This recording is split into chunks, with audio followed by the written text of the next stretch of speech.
Ready to go. Okay. Good morning, everybody, and welcome back. Today we're working on part 2 of the 2 free things that we found on the curb this week. It's a Poulan Pro P333 brush cutter. It's kind of like a weed eater, but with twice as much engine. So let's get started. I always tell people if they get something like this, if they have a weed eater or any little 2-stroke engine that won't start, that replacing the carburetor is the easy way to go. But a lot of times I personally rebuild them, even in the videos. Today, I'm going to practice what I preach, and we're just going to throw a carburetor on this bad boy and be done with it. Should be a nice, quick little job, because I know it needs fuel lines, and I know the carburetor is probably shot because the primer bulb is entirely missing, and the fuel lines are, well, gone.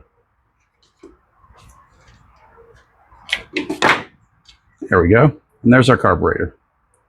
So if you order one of these online, make sure you take it off like this first, and then put it in front of your desk. Put it on the desk in front of you, and then look at the linkage and look at how the springs work and how the choke works and where the fuel lines are when you're ordering, because there's a lot of carburetors that look very similar that really aren't the same. So let's go ahead and pull some new fuel lines through this big boy. In this case, the little one is the one for the fuel. It's the incoming into the carburetor.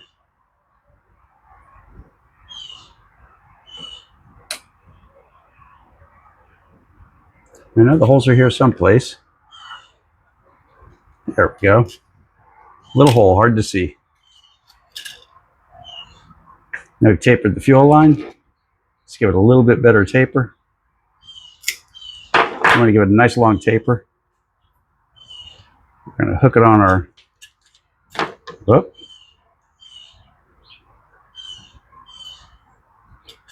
There we go. Now we'll pull it back through. When you order carburetors for these, you can get this little pull kit, this little wire. It'll save you a whole lot of aggravation in the long run. Makes it super easy to run new lines, as you can see here. That's all we care about for right now. We're just getting the lines in place. Okay, now let's go for the return line. And keep in mind that this is going to be going by way of the air box. That's where the primer bulb is. Where did my tool go? There it is.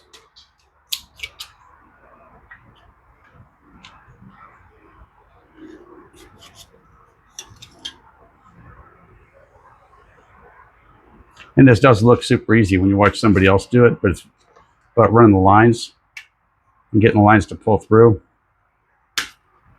Can be kind of tricky. You'll have that happen a lot.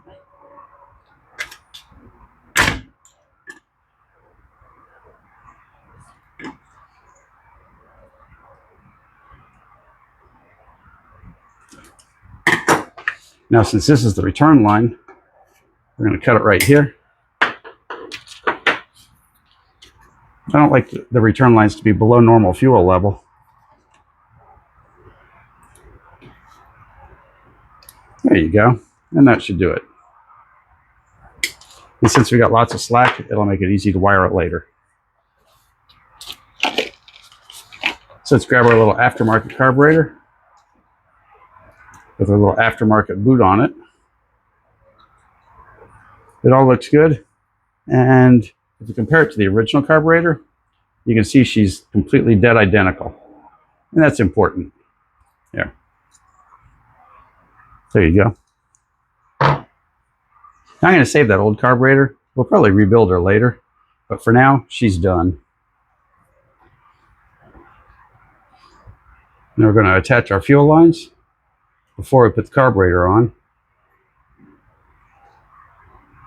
just because it makes life a little easier.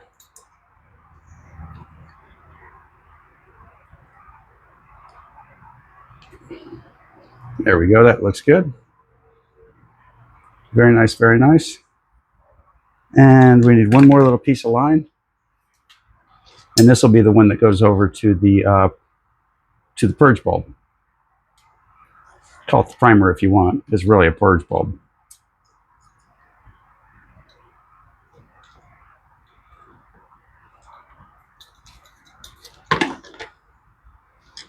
Let's take a little bit more slack here. We can always give that back later if we decide we don't need it. Let's check our gasket.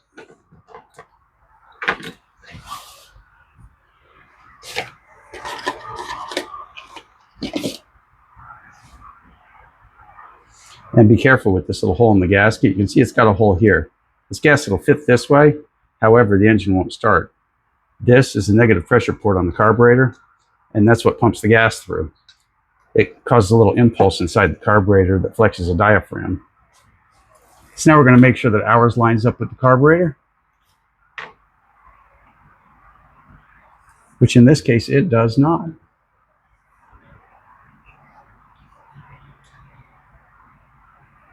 See, I'm glad we double checked that, because it would have been a no start and we wouldn't have known why. So let's see if the old gasket's still usable. The old gasket does not exist.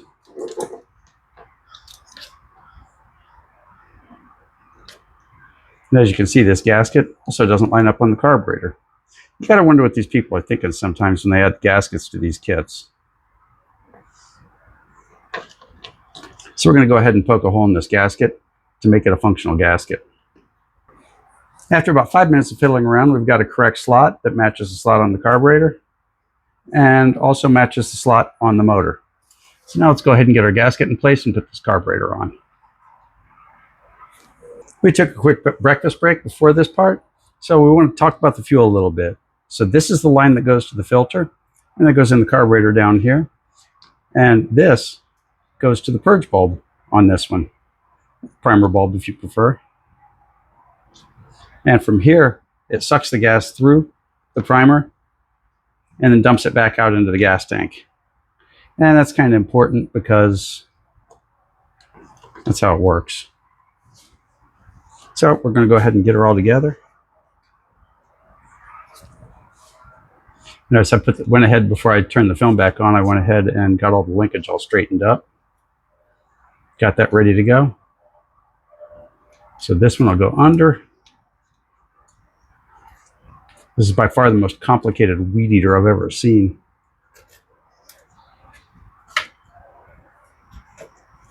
There we go, and everything appears to be ducky.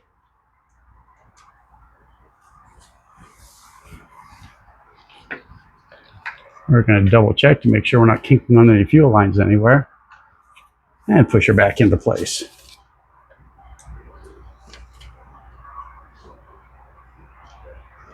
So most of the time I'd personally rebuild the carb like this, but since I always say replace it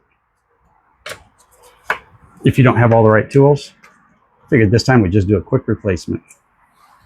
Okay, what's not lining up? We're going in, but not all the way.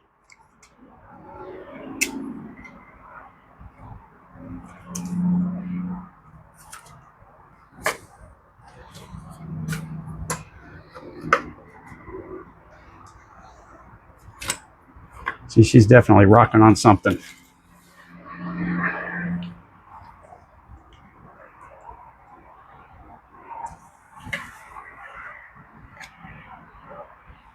Now I've double checked everything. We're not bumping. It's probably this red boot just making it hard to push on. That plus these studs are capable of sliding in a little bit.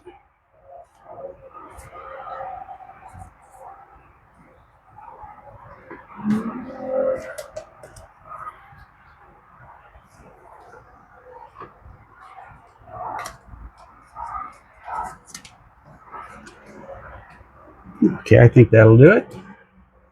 Let's slide around and see what we've got. This one gets an award for the world's most fiddly carburetor.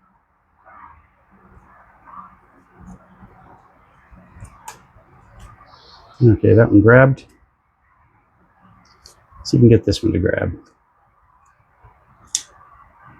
Nope, not quite.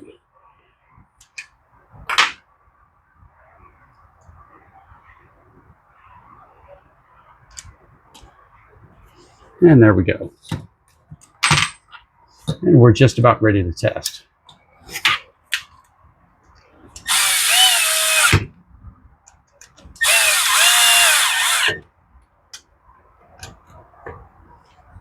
Okay, very nice. Let's take her out and test her. This should be pretty interesting. I don't get many chances to play with a 33cc weed eater. So I've got her all nice and primed up. Let's set her to start.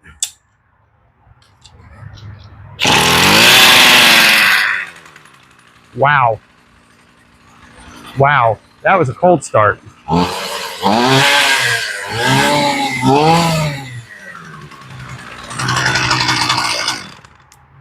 That's one of the lucky ones. We don't even have to tune that one. Now, Poulan calls that one a brush cutter, not a weed eater, and it comes with a rototiller attachment also.